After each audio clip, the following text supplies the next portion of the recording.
¿Por qué existen las iglesias? ¿Por qué es tan importante congregarnos? ¿Por qué Dios nos ha dejado su palabra? Porque Dios quiere que le conozcamos. Dios quiere que le conozcamos y cuando le vamos conociendo nos vamos enamorando de Dios. Yo siempre motivo a las personas a que usted no vaya dejando cosas por dejarlas ni forzadas o por quedar bien con los hermanos, no. Usted preocúpese por estudiar la palabra, por conocer al Señor. Todos los días mi devocional, escucho las dosis diarias, estudio la palabra y en esa renovación del entendimiento a través del estudio de la palabra es que Dios me va transformando y yo voy abandonando determinados hábitos y comportamientos, pero no de una manera forzada, sino de una manera voluntaria, porque yo he entendido que lo que Dios tiene para mí es mejor que lo que el mundo me da. Entonces, hoy vamos a estudiar un tema que muchos nos hacemos ese interrogante no una vez, sino muchas veces durante nuestra vida cristiana, y es por qué sufrimos los hijos de Dios. O sea que a veces uno se pregunta, bueno, pero ¿qué diferencia hay entre mi persona y alguien que no conoce a Dios? Sí, yo tengo problemas, yo tengo situaciones, me pasan cosas que no me gustan, que me siento mal, ¿qué diferencia hay? Pero el Señor Jesús, cuando vino a esta tierra y vino a enseñarnos el Evangelio, como lo hemos enseñado otras veces, Él dijo, mi reino no es de este mundo. ¿Qué quiere decir? Que así como hemos enseñado acerca de la paz y varios principios, el reino de Dios se mueve bajo otros principios. Y está mal y no enseñamos ese Evangelio en casa de oración, donde te vamos a decir que congrégate porque Dios te va a solucionar la vida, no vas a tener problema y vas a ser feliz. Eso es mentiras. El Señor Jesús, cuando vino aquí a la tierra, Él escogió a los discípulos, caminó con ellos, buscando tener relación con ellos, relacionarse, conocer lo que se conocieran.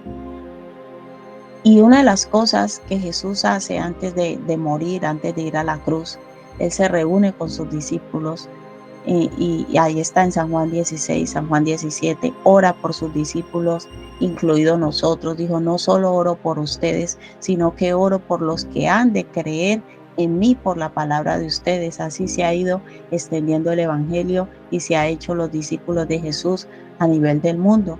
Pero una de las cosas que Jesús le dice a sus discípulos está en San Juan 16, 33, si usted quiere tomar nota, y qué bueno que hoy toda la iglesia nos aprendamos ese versículo, porque es un versículo corto pero muy profundo que nos ayuda en nuestra fe cristiana. Tanto San Juan 16:33 como el Salmo 37 nos ayuda a entender cuando nosotros empezamos a compararnos con aquellos que no conocen a Cristo y aparentemente se ven más felices que nosotros y llevan una vida aparentemente mejor que nosotros. Pero estos ni oran ni ayunan, no tienen que hacer 7 días de ayuno, comen lo que quieren, se van de fiesta. Y ahí es que en el Salmo 37 el Señor nos habla y nos dice, no te impacientes a causa de los impíos. Es un salmo que nos ayuda mucho a no compararnos y a entender la diferencia entre nosotros y los del mundo.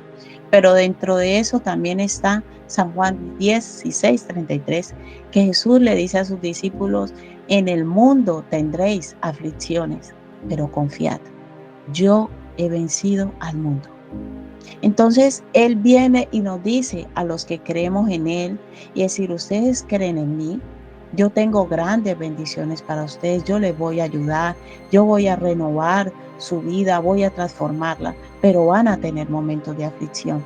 La palabra de Dios no enseña de ninguna manera y tenemos que ser siempre honestos, porque ese evangelio donde a usted le dicen que vaya a la iglesia para que todo le vaya bien es un evangelio mentiroso. El verdadero evangelio lo enseñó Jesús y Él dijo, en el mundo tendréis aflicciones. O sea, en este mundo terrenal, en esta vida, ustedes van a pasar por momentos de sufrimiento. Aunque crean en mí, aunque se congreguen, aunque vayan a la iglesia, aunque oren, aunque ayunen, van a pasar por momentos de sufrimiento. O sea, Dios lo estableció. Pero en Romanos 8, el Señor dice que nosotros no somos superiores al Señor Jesús. Es más, la obra que Dios hace en nosotros es llevarnos a ser como Jesús. O sea que si Jesús padeció, nosotros también padeceremos. ¿Y qué espera Dios? Que en esos momentos de sufrimiento pongamos nuestra confianza en Él. pongamos nuestra confianza en Él como hizo Jesús. La palabra dice que si padecemos juntamente con Él, también reinaremos juntamente con Él. O sea, Jesús llegó a reinar porque Él tuvo que pasar un proceso de padecimiento. Y usted se preguntará, ¿de qué sirve sufrir? ¿Por qué Dios en su lista de requisitos y de bendiciones tiene una letra pequeña donde dice que los hijos de Él tenemos que pasar por momentos de sufrimiento? Yo no entiendo a Dios. Quizás usted se pregunta, ¿por qué si yo cuando amo a alguien, yo no quiero que esa persona sufra? Los que amamos, a las personas que amamos, todos anhelamos verlos felices, ver contentos, que todo les vaya bien, que su vida se desarrolle bien. Entonces, si Dios me ama y el amor de Él por mí es tan profundo, ¿por qué Él dice que tengo que pasar por momentos de aflicción? Pues la palabra de Dios nos enseña, amados hermanos, y la vamos a estudiar hoy, que esos momentos de aflicciones es lo que produce en nosotros que se vaya formando el mismo carácter de Cristo en nosotros.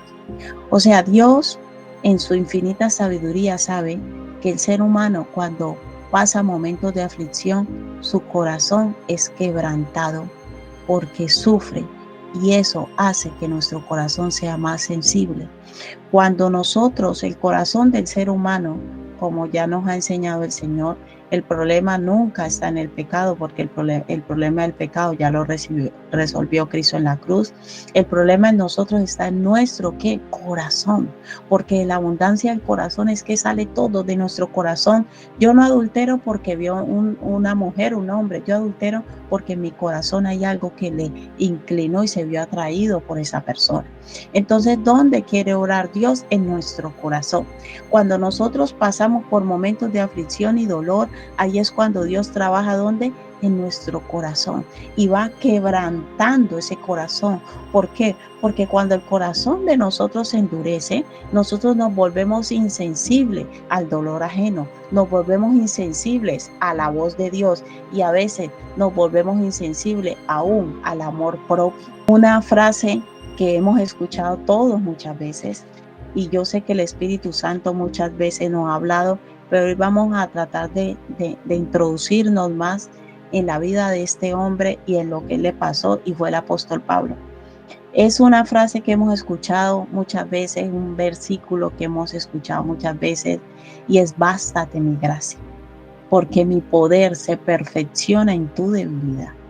Pero vamos a leer un poquito el contexto de qué estaba viviendo el apóstol Pablo, porque a veces decimos esa palabra, ese versículo a la ligera.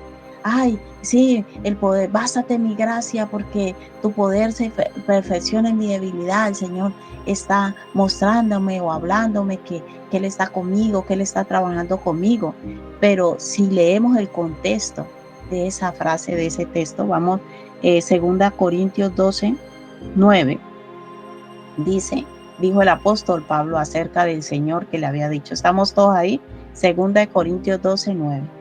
Dice: y me ha dicho, bástate mi gracia, porque mi poder se perfecciona en la debilidad. ¿Qué quiere decir esa frase? Mi poder. ¿Por qué Dios le dijo esa frase al apóstol Pablo?